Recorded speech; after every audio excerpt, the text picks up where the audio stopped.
I got my first 3D printer 2 years ago because I asked for it. There was a Perkins grant where we can get one, and so I wanted to.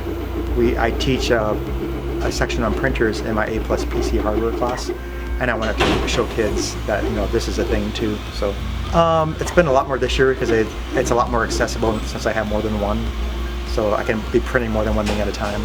One of the most challenging things I have a pond in my backyard.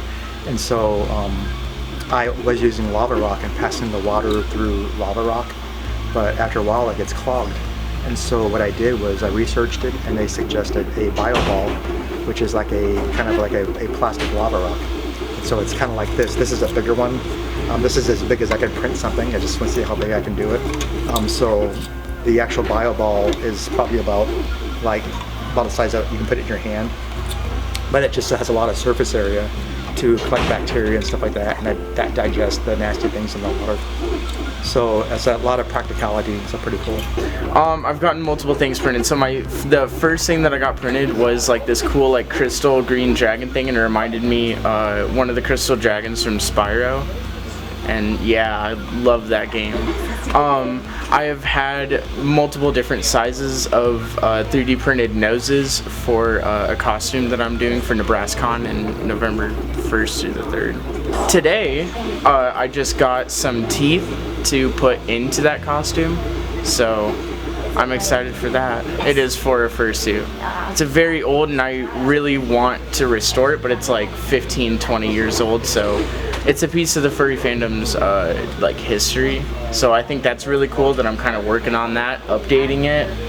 It's just something that I kind of want to pass down, like because I got it from Seth's uncle, and so he's like, just have it, and it's like it was all broken up, and I had to sew back the tail, make everything better like that.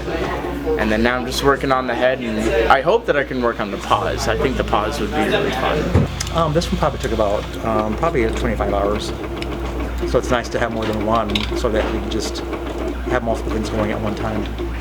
Well, I'm not usually here all day to see it, like the time thing for it being printed, but I'd say like it depends on the size of it. So like 2 hours, 3, 4 hours, just depending on what it is. It costs, with a grant, it was like $2,500. Nope, he didn't charge me a thing. Absolutely zero. I am extremely happy, and I cannot wait to glue on the teeth onto the fursuit. I think it's a fascinating field, and like this is printed with plastic. It's like a plant-based plastic, so if you smell it now, it smells like maple syrup.